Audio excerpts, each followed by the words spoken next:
Vamos lá, meus irmãos, vamos lá. Continuando nossa quarta aula de Teologia Sistemática 4, Eclesiologia, último bloco, nossas aulas estão sendo gravadas. Só para a gente dar uma passada aqui no livro-texto agora, meus irmãos, né? Estamos no capítulo 51 do Gruden. Então, algum dos irmãos ficou com alguma dúvida sobre esse ponto, né? Sobre a adoração, né? Nós falamos sobre a definição e o propósito da adoração, que a adoração é a atividade de glorificar a Deus em sua presença, com a nossa voz e com o nosso coração, e eu poderia acrescentar, né, palavras minhas, com todo o nosso ser, né? E aqui na parte B, consequências da adoração genuína, o Gruden coloca, né, na página 849, consequências da adoração genuína, ele diz assim: alegramos-nos em Deus, Deus se alegra em nós, aproximamos de Deus, Deus ministra a nós, os inimigos fogem e os descrentes sabem que estão na presença do Senhor. Eu queria só dar um destaque aqui, inclusive nesse domingo eu preguei, e uma frase que eu disse que eu acho que foi muito impactante, porque eu aprendi, né, e eu tento, né, na minha caminhada, exercitar isso, que é Deus sorrir para nós. Eu sei que, irmãos, percebam, né, nós como pastores temos muitas cobranças, sabe? Ora, cobranças legítimas, e algumas, eu diria, cobranças nossas mesmos, pessoais, e algumas cobranças ilegítimas. Quando eu digo cobranças ilegítimas, é porque as pessoas elas acabam projetando transferindo as frustrações delas para nós. A pessoa não se consagra, a pessoa não paga um preço, ela tem que culpar alguém. E que é melhor do que culpar o pastor, né? Entendeu? Então, é nisso que eu digo que cobranças ilegítimas. E o pastor, e o missionário, e o obreiro, ele tem que ser muito consciente. Por que eu digo isso? Vamos usar Davi aqui, irmãos. Davi é um bom exemplo para nós. Davi, enquanto ele estava ali ganhando de Golias, ele era aplaudido. Depois que ele ia lutar com os filisteus, ele também era aplaudido. Mas no momento em que Saul começa a perseguir Davi, todo mundo se esquece de Davi. E Davi passa já a não ser mais ninguém. Podem ver que num primeiro momento, Davi só teve o apoio, logo que ele foge, de quem? Da sua própria casa e de alguns outros que a Bíblia vai falar que eram os endividados, os amargurados, ou seja, só gente marginalizada. E por que eu estou falando isso? Se Davi não tivesse consciência do que ele era diante de Deus, ele teria encostado a chuteira. Aí você diz assim, pastor, mas é porque ele era um eleito, tal. Mas vamos colocar Davi como exemplo. Podem ver que Davi teve vários dissabores. Teve esse dissabor, e podem ver que Davi é nesse episódio que Nabal, lembram de Nabal? Nabal trata Davi com desprezo violento. Aí eu te pergunto, será que Nabal não sabia quem era Davi? O que vocês acham? Sabia. Claro que sabia. Nabal sabia. Nabal não que Nabal era profeta, né, Miriam? Né? Hã? Não, Natan era profeta. Estou falando Nabal. Eu estou falando Nabal. Nabal, o marido de Abigail. Ah, tá. Você acha que Nabal não sabia quem era Davi? Claro que sabia, meus irmãos. Por que Nabal tratou Davi daquela forma tão vil? Porque era um momento de fragilidade de Davi. O rei estava perseguindo agora quem? O seu general. Quem era Davi agora? Um fugitivo. Então, enquanto os soldados de Davi foram úteis para Nabal, Nabal tomou proveito. Num primeiro momento em que eles precisaram ali apenas de uma comida, Nabal vomitou toda a sua loucura contra ele. Se Davi não tivesse consciência de que Deus sorria para ele, de que Deus se alegrava com ele, Davi não tinha se mantido. E nesse domingo, quando preguei, falei muito sobre algo conjuntural e estrutural, e trabalhei ali na mensagem da igreja dos Coríntios e dos Efésios, porque podem ver, os Coríntios eles não tinham estrutura para valer, já os Efésios tinham. Os Coríntios eram movidos a qualquer coisa, já os Efésios não. Davi ilustra bem essa pessoa de estrutura. Davi ilustra bem essa pessoa pela qual Deus sorria para ele, independentes da conjuntura ou das circunstâncias. Vamos pegar um outro episódio. Davi se torna rei de Hebron, rei de Israel, governa, tem um ministério longevo, reinado longevo, tem a sua queda, Deus o restaura, e ali um dos seus filhos, que é Absalão, se levanta contra ele. Mais uma vez, agora Davi, o ancião Davi, sai juntamente com toda a sua família do palácio, de uma forma repleta de humilhação, aonde toda a nação de Israel agora, olha como isso é sério, meus irmãos, toda a nação de Israel, e aqui leia-se 11 tribos, pelo menos, ou 11 tribos e meia, estavam do lado de quem?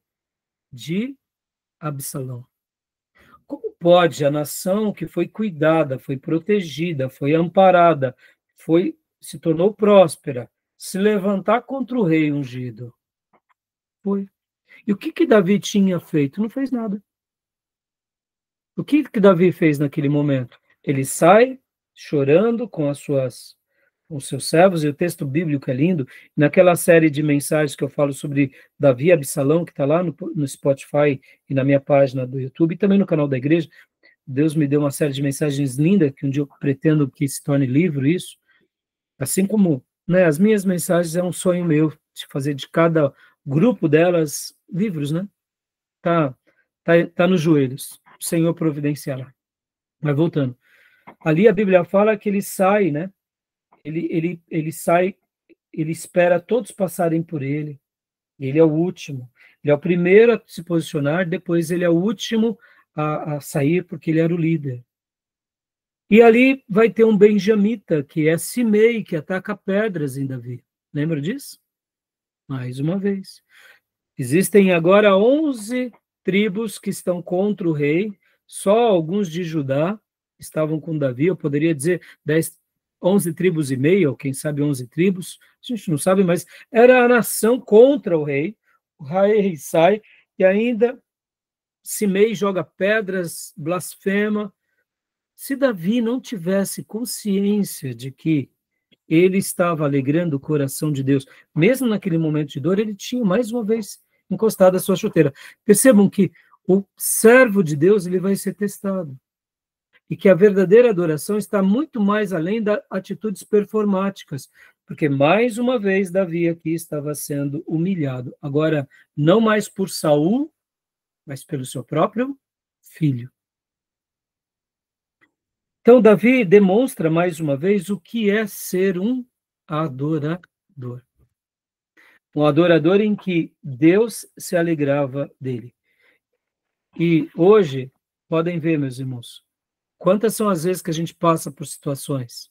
Se nós não tivermos consciência disso, nós teremos, eu diria, uma vida útil muito pequena no ministério. Se a gente se importar, ora pelos aplausos e ora pelas críticas, a gente talvez não tenha uma vida ministerial longeva. O que nós devemos fazer? E aqui fica uma fala, né, dentro desse contexto de alegrar o coração de Deus. Nós devemos trabalhar sim por próximo, servir em amor, mas nós devemos saber de uma coisa, que nós, sobretudo, devemos alegrar o público de uma só pessoa, que é a pessoa de Deus. Esse é o grande alvo. Esse é o grande propósito. Se eu estou alegrando a Deus, e meu povo está se alegrando comigo, glória a Deus, tudo bem. Eu acertei o alvo, porque eu alegrei a Deus. E os irmãos glorificaram comigo. Mas se eu estou glorificando a Deus, e por acaso, naquela circunstância, o povo não está mais ao meu lado, como foi nos dias de Saul e como foi nos dias de Absalão, tudo bem. Não vou desejar me vingar contra as pessoas, porque elas não estão agora me entendendo. Mas o importante é que eu estou alegrando o público de uma só pessoa, que é o grande alvo. Por isso que esse capítulo, ele tem essa tônica mais litúrgica, mas isso é de um valor inestimável para nós, para a vida toda, tá bom? A adoração, como conclui agora aqui o nosso irmão Gruden, na página 853, o valor eterno da adoração. Pode ver que a adoração nasce antes mesmo da criação física, né? Pode ver que os anjos adoravam a Deus. E nós podemos, de fato, dar a Deus uma adoração genuína, como é o último ponto. E aqui fica um desafio, né, irmãos? Tentem lembrar, e aqui eu queria até abrir o leque agora, né, para aquilo que a Beatriz tinha perguntado no módulo, no bloco anterior. Adorar é só cantar? Não, e aí onde entra algumas coisas que eu anotei aqui, que eu queria passar para vocês. Que quando exercitamos os nossos dons e talentos, com as motivações corretas, coloque entre parênteses, em aspas, motivações corretas. Isso sim já é um gesto de louvor e de adoração a Deus. Mesmo que não cantemos, mas a adoração é muito mais do que uma expressão litúrgica. A expressão litúrgica é importante, irmãos? Claro que é. Meus irmãos, graças a Deus por esses irmãos que foram dotados com o dom da poesia. Eles fazem que a vida se torne mais fácil para nós, não é verdade? A poesia é doce, a poesia é um frescor. Se você não tem o dom da poesia, não tem problema. Peguemos emprestado dos nossos poetas e aprendamos com eles. Não é verdade? Porque nem todo mundo foi dotado com essa capacidade. Agora, todos nós fomos dotados, sim, com a capacidade de adorar a Deus. Por isso que Deus não procura músicos e nem cantores. Deus procura adoradores. Os olhos de Deus o tempo todo estão procurando isso. Um outro assunto que eu reservei aqui. Tudo bem até aí, meus irmãos, sobre isso que eu comentei agora? Tranquilo? Sobre um assunto, né, que eu queria até discorrer rapidamente aqui com vocês. Talvez vocês já ouviram essa expressão de algum irmão impaciente ou carnal, ou algum ministro intolerante, que é igualmente carnal. Alguém que disse assim, eu faço para Deus, eu não faço para os homens. Já ouviram isso? Um ato de petulância? Bom, essa frase, ela demonstra uma antipatia aos próprios irmãos. Essa frase demonstra uma falta de compaixão, de amor, de carinho, de tolerância daquele que fala. Por quê? É óbvio que tudo que fazemos, fazemos para Deus. Mas nós só servimos verdadeiramente a Deus, que não vemos, quando servimos ao nosso irmão que vemos. Não foi isso que o apóstolo João nos ensinou sobre a habilidade de amar? Se eu digo que eu amo a Deus, que não vejo, e não sei amar o meu irmão a que vejo, então meu amor é incompleto e é mentiroso.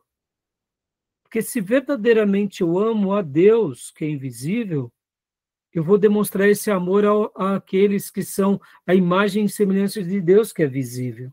Logo, a nossa adoração só se torna completa e plena quando realmente servimos aos irmãos, não de forma intolerante, mas de forma plena, amando e servindo ao próximo. A minha adoração a Deus, ela só se torna completa quando eu tenho essa compreensão de que A minha adoração pode ser exclusiva e a Deus, mas eu tenho um dever ao meu próximo.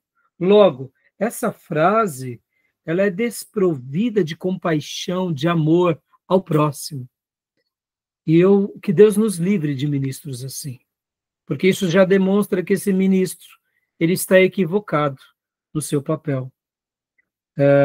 Para se chegarmos a Deus em nossas adorações, seja no serviço, e aqui, principalmente estou me referindo, passamos sempre pelo irmão, ou pelo próximo.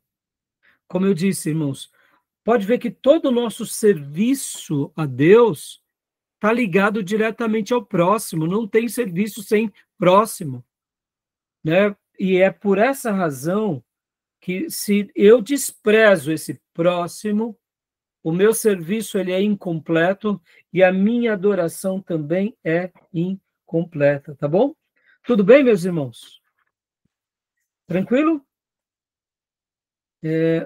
Deixa eu só ler mais algumas linhas aqui para vocês, né, sobre isso. A grosso modo, era essa síntese que eu queria ter abordado hoje, queria já ter ido para a pureza da igreja. Mas tudo bem, não deu. Vamos lá, meus irmãos, deixa eu até... Isso, eu anotei um último artigo aqui. Podem existir pessoas que sejam ateus ou ateias e elas tenham um grau de humanidade elevado? Elas se preocupam com o próximo? Existem? Você conhece pessoas assim ou não? Eu conheci ateus que é repleto de compaixão com o próximo. Não é estranho, né? Num primeiro momento, a gente pensa se a pessoa é ateu ou ateia, né? Não, ateu, né? Não sei se existe a palavra ateia, até me desculpe. Se uma pessoa é ateu, ela vai ser um desumano, mas não necessariamente. Tem pessoas que podem ser ateu ou céticos, mas têm atos de compaixão com o próximo. Porque mesmo que eles não creiam em Deus ou no sobrenatural, eles sabem que é melhor viver praticando coisas boas. Agora, olha que interessante, né? Uma pessoa, ela pode ser até um ateu e ela cometer coisas boas ao próximo, mesmo que ela negue Deus, olha que interessante, ela não sabe que ela está a serviço de Deus, né? Que quando ela ajuda o próximo, ela está de uma forma ou de outra trabalhando para Deus sem saber. Porque quem ajuda o próximo alegra Deus. É óbvio que essa pessoa não está adorando de forma consciente, mas ela está plantando coisas boas e naturalmente ela colherá. Porque mesmo que ele ignore o sobrenatural, no momento em que ele pratica uma lei espiritual, ele ou ela é recompensado.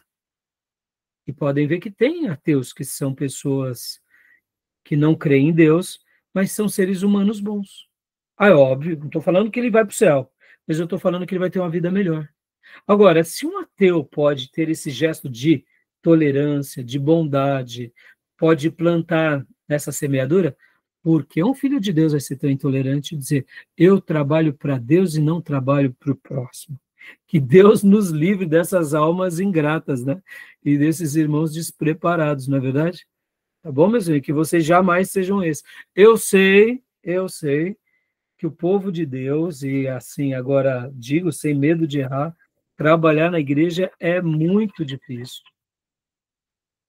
Ser, eu diria,